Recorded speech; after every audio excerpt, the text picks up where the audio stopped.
आज हम आपके साथ एक और सच्ची घटना पर नजर डालने जा रहे हैं। हर हत्या के मामले में पीड़ित का परिवार हमेशा प्रार्थना करता है कि उनके देश की अदालत आरोपी को सख्त से सख्त सजा दे। आज के मामले में भी पीड़ित का परिवार आरोपी के लिए आजीवन कारावास की मांग कर रहा था। हालांकि अदालत ने आरोपी को आजीवन कारावास की सजा सुनाई, लेकिन बाद में कुछ ऐसा हुआ जिसने भारत के लोगों को अदालत के फैसले पर सवाल उठाने पर मजबूर कर दिया।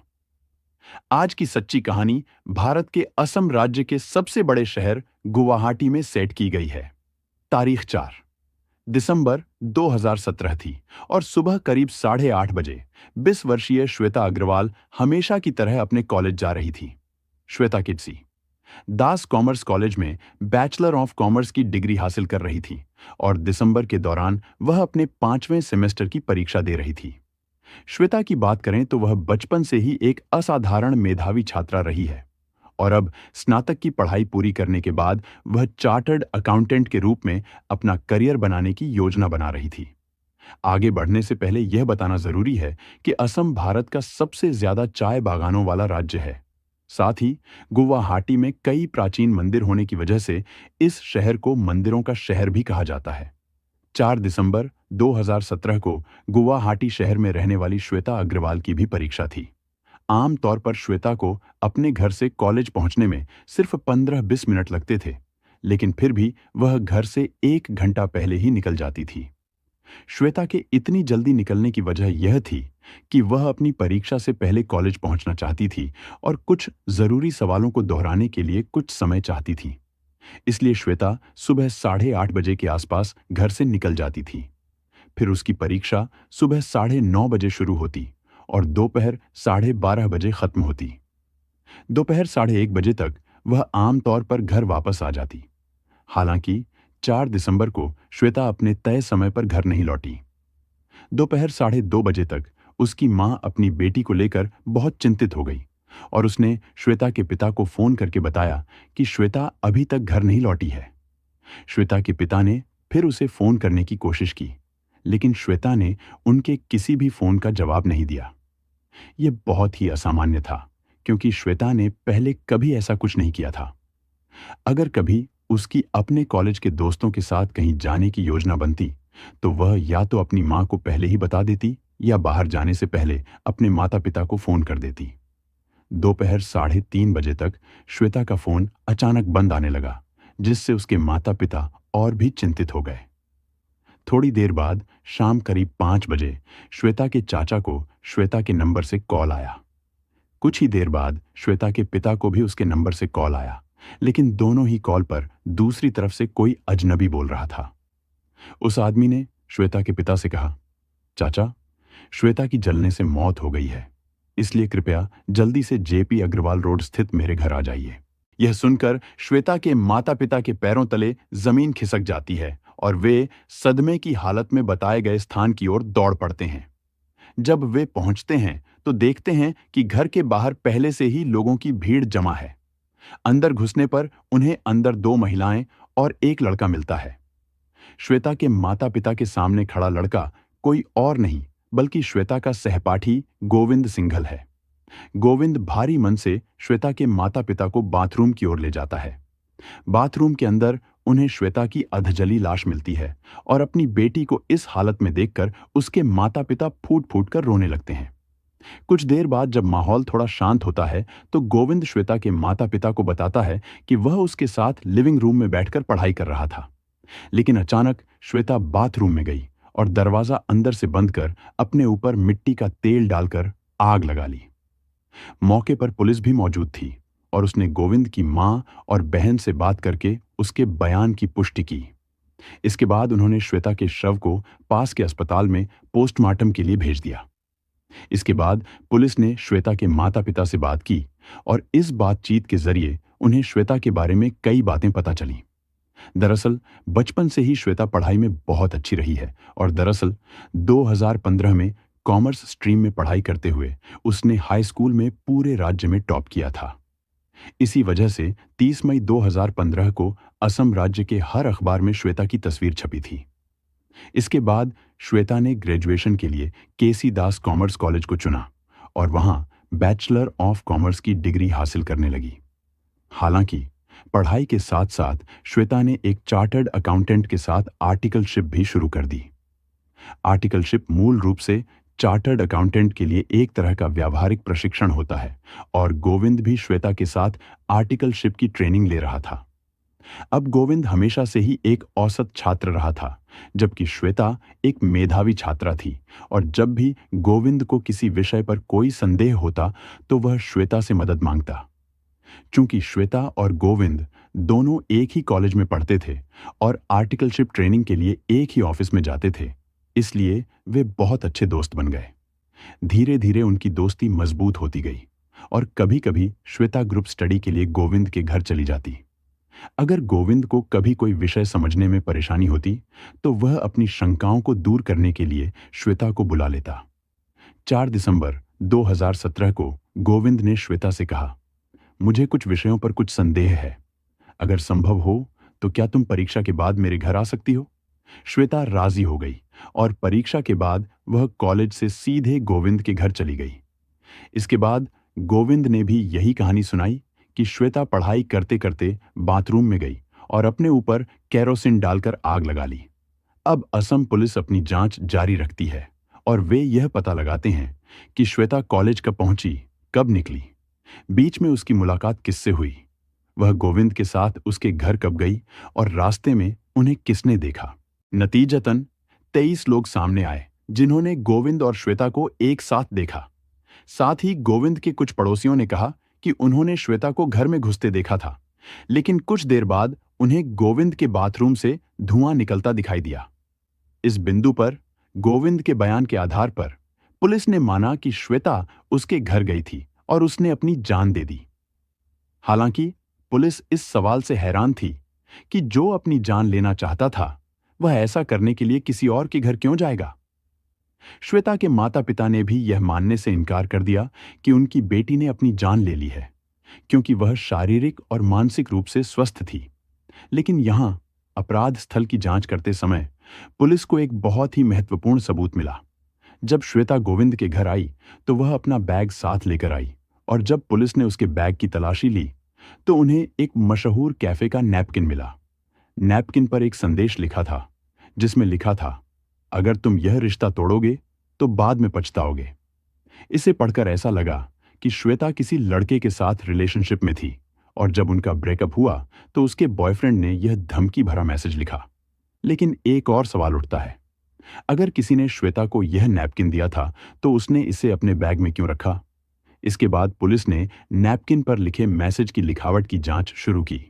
सबसे पहले उन्होंने नैपकिन पर लिखी लिखावट को गोविंद की लिखावट से मिलाया।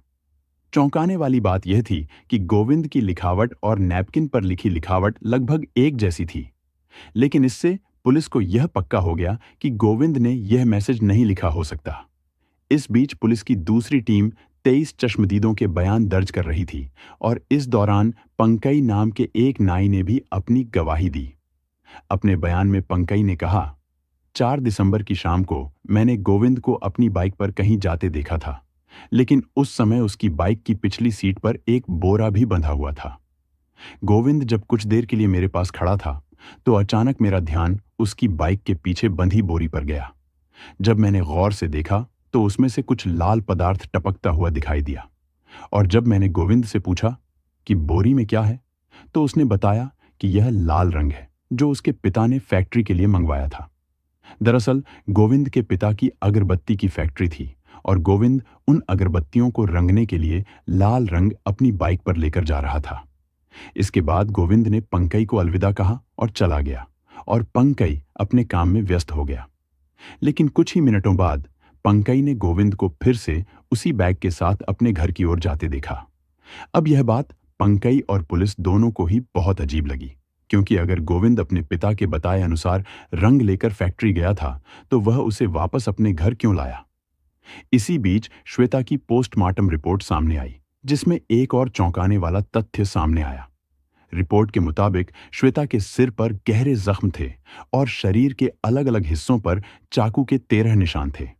इसके बाद श्वेता को जलाकर मार दिया गया। लेकिन सबसे परेशान करने वाली बात यह थी कि जब श्वेता को आग लगाई गई तब वह जिंदा थी, यानी जलने की वजह से उसकी मौत हो गई। अब इस इलाके में ऐसी भयावह घटना पहले कभी नहीं हुई थी और इस हत्या ने लोगों को बेचैन कर दिया।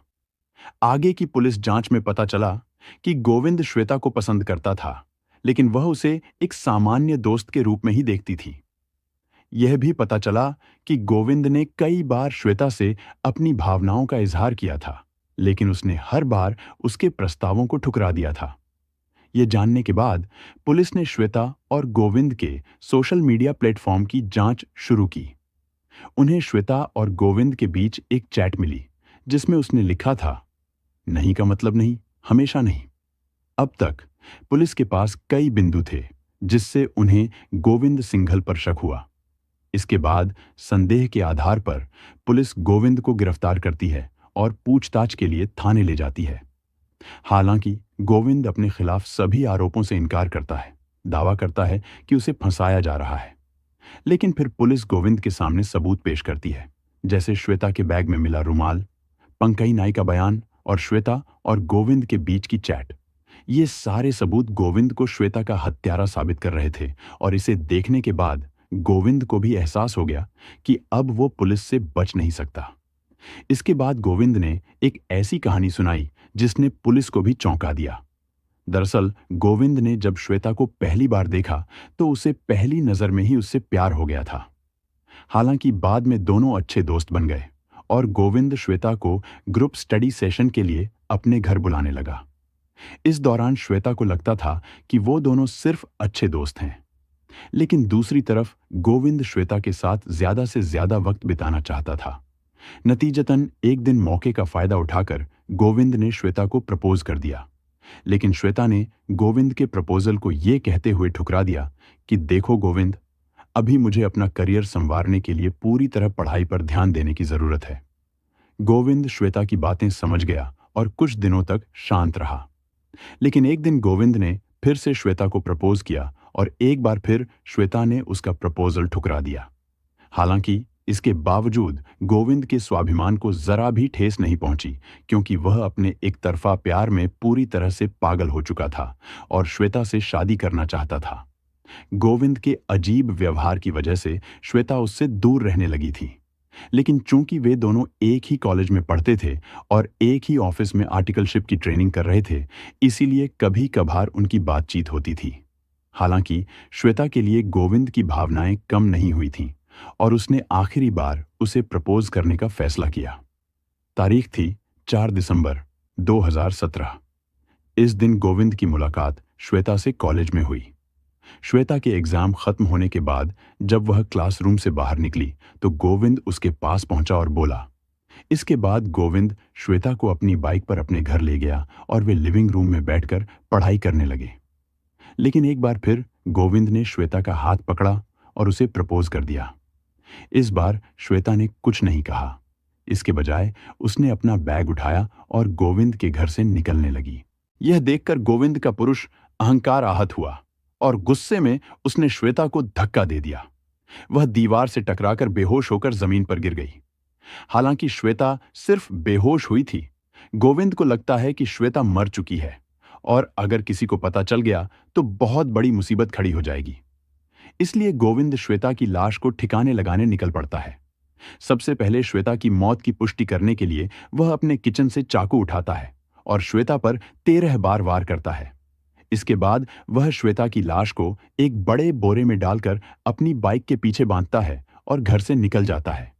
लेकिन रास्ते में पंकई गोविंद को देख लेती है और बोरे से लाल तरल पदार्थ टपकता देख उससे इस बारे में पूछता है। फिर भी गोविंद श्वेता की लाश को अपने घर के पास कूड़े के ढेर में फेंक देता है। हालांकि रास्ते में उसे अपनी मां कमला देवी का फोन आता है और वह पूछती है कि फर्श पर इतना खून क्यों है। इसके बाद गोविंद अपनी मां को पूरी कहानी बताता है। यह सुनकर उसकी मां उसे सलाह देती है, जल्दी से घर आ जाओ, क्योंकि अगर किसी ने तुम्हें श्वेता की लाश के साथ देख लिया तो तुम बहुत बड़ी मुसीबत में पड़ जाओगे। यहां यह ध्यान रखना जरूरी है कि एक मां अपने ही बेटे के अपराध को छुपाने की कोशिश कर रही है। अब जब गोविंद श्वेता की लाश को अपनी बाइक पर वापस घर ले जा रहा है तो पंकई उसे एक बार फिर देखता है, लेकिन इस बार वह ज्यादा ध्यान नहीं देता। जब गोविंद आखिरकार श्वेता की लाश घर लाता है तो उसकी बहन पवनी सिंघल भी मौजूद होती है। अब चूंकि गोविंद ने श्वेता की लाश पर चाकू से कई बार हमला किया था, इसलिए कमला देवी ने श्वेता की लाश को अपने बाथरूम में छिपा दिया, उस पर केरोसिन डाला और आग लगा दी। हालांकि डॉक्टर का मानना था कि चाकू के कई घावों के बावजूद श्वेता अभी भी जिंदा थी, क्योंकि उसके अंदरूनी अंगों को ज्यादा नुकसान नहीं पहुंचा था। लेकिन जब सिंघल परिवार के घर से धुआं निकलने लगा तो पड़ोसियों ने तुरंत शोर मचाना शुरू कर दिया। परिणाम स्वरूप गोविंद, कमला देवी और पवनी सिंघल को आग बुझाने के लिए मजबूर होना पड़ा। जब यह खबर फैली तो कॉलेज के छात्र और गुवाहाटी के लोग श्वेता के लिए न्याय की मांग करने के लिए सड़कों पर उतर आए। उन दिनों दिन में रोजाना विरोध प्रदर्शन होते थे और रात में कैंडल मार्च निकलते थे। स्थिति इस हद तक बढ़ गई कि असम राज्य सरकार ने आरोपियों को जल्द से जल्द सजा दिलाने के लिए मामले को फास्ट ट्रैक कोर्ट में भेज दिया। इसका मतलब था कि मामले की जल्द सुनवाई होगी और अपराधियों को जल्द से जल्द सजा मिलेगी। हालांकि तब भी अदालत ने आरोपियों को दोषी ठहराने में 1.5 साल का समय लगा दिया और आखिरकार अगस्त 2019 में गुवाहाटी सत्र न्यायालय ने अपना फैसला सुनाया।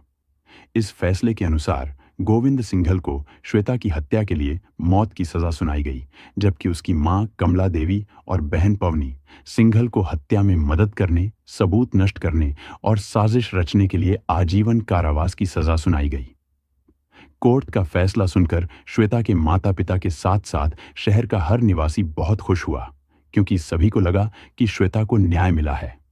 हालांकि इसके कुछ समय बाद ही आरोपी ने इस मामले को गुवाहाटी हाईकोर्ट में चुनौती दी, जहां यह करीब 1.5 साल तक चला। आखिरकार अप्रैल 2022 में गुवाहाटी हाईकोर्ट ने गोविंद की सजा बरकरार रखी, लेकिन कमला देवी और पवनी सिंघल को मामले से मुक्त कर दिया। इस फैसले से कई लोग नाराज हुए, जिसके कारण बाद में कोर्ट ने फैसला किया कि कमला देवी और पवनी सिंघल के अपराध को साबित करने के लिए दोबारा मुकदमा शुरू किया जाएगा। हैरानी की बात यह है कि 12 अप्रैल 2023 को सेशन कोर्ट ने श्वेता अग्रवाल हत्याकांड के मुख्य आरोपी गोविंद सिंघल की फांसी की सजा को घटाकर आजीवन कारावास में बदल दिया। कोर्ट के फैसले पर आपके क्या विचार हैं? कमेंट बॉक्स में अपने विचार जरूर बताएं। तो इसी के साथ श्वेता अग्रवाल हत्याकांड यहीं खत्म होता है। अगर आप हमारे प्रयासों की सराहना करते हैं तो इस वीडियो को लाइक और शेयर करें। अगर आपने अभी तक हमारे चैनल को सब्सक्राइब नहीं किया है तो अभी करें। धन्यवाद।